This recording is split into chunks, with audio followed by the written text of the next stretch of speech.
en esta jornada, 18 pesos con 2 centavos en los mercados internacionales.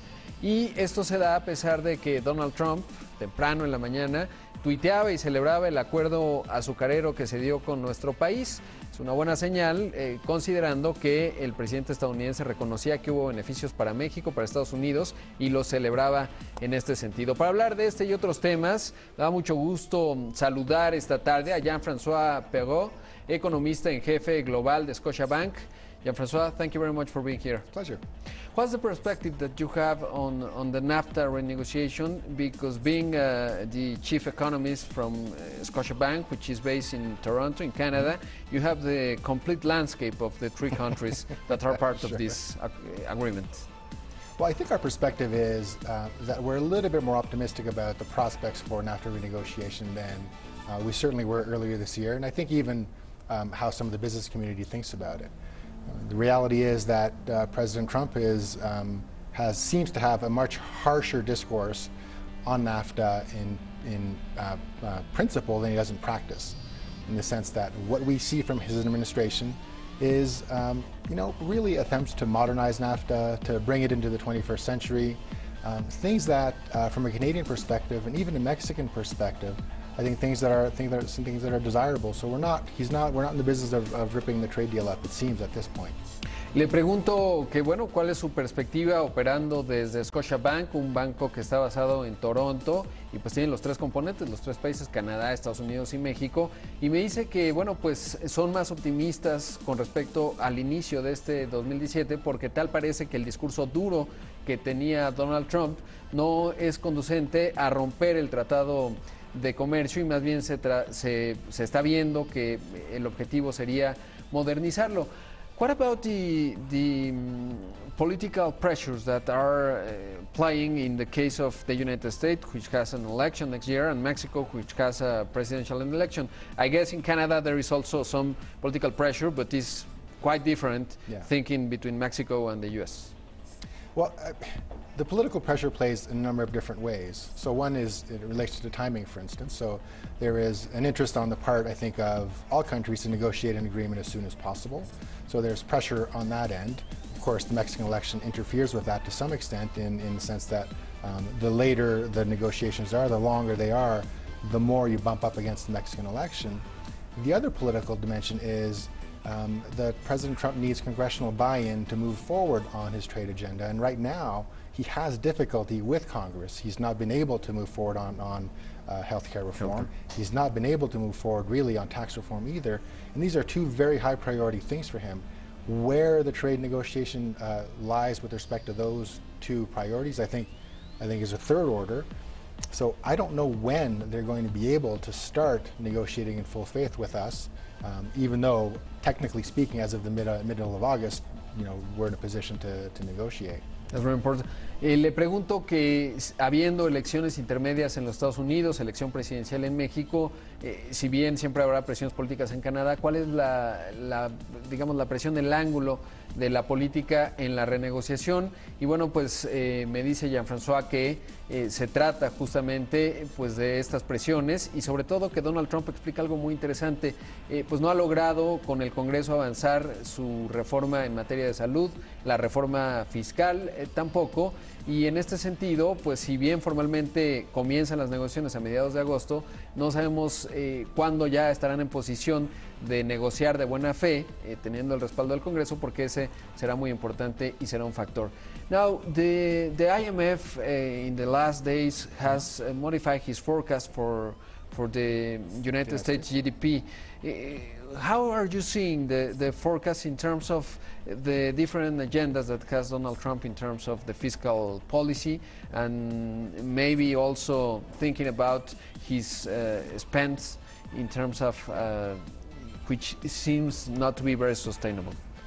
Well, I think you've seen markets react to this as well, and this is that Trump's ability to move forward on tax reform or on the infrastructure package is certainly much slower than he indicated he would proceed when he became president. So in terms of how forecasts are evolving, some people had built in fiscal stimulus in the U.S. We had not in our forecast. The IMF had. So the IMF is reducing their forecast for U.S. growth because they don't see the prospects for tax reform or an infrastructure package kind of in the next year and a half.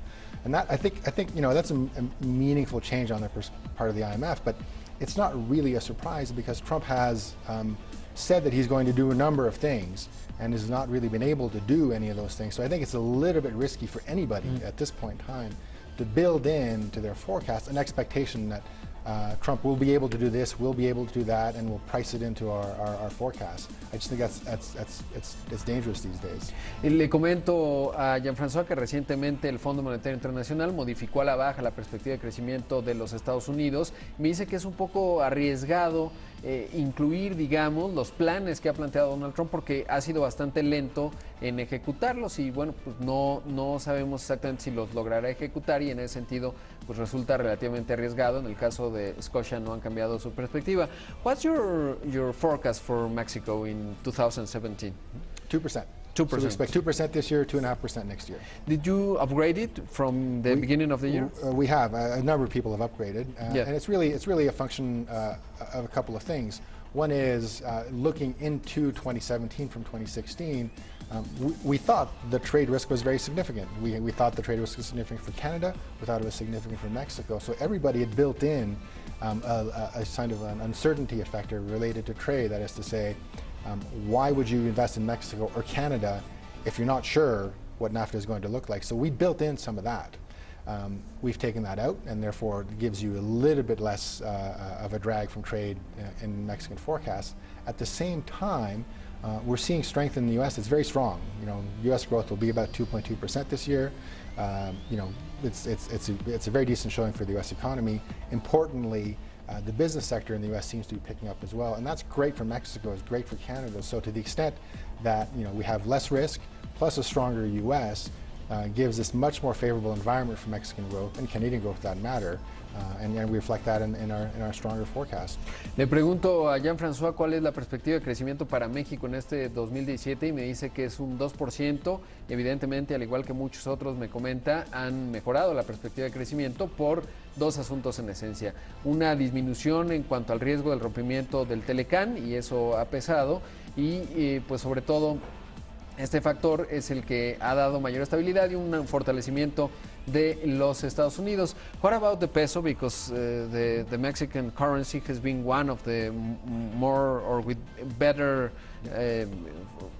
development in this 2017. What's your forecast for that, for the exchange rate? Well, it's a function of a number of things. Yeah. Clearly, trade uncertainty still is a factor. Yeah. I mean, the peso is at about 18 pesos right now. It's come down, or it's appreciated significantly from earlier in the year, where there was a lot of concern about a NAFTA and renegotiation.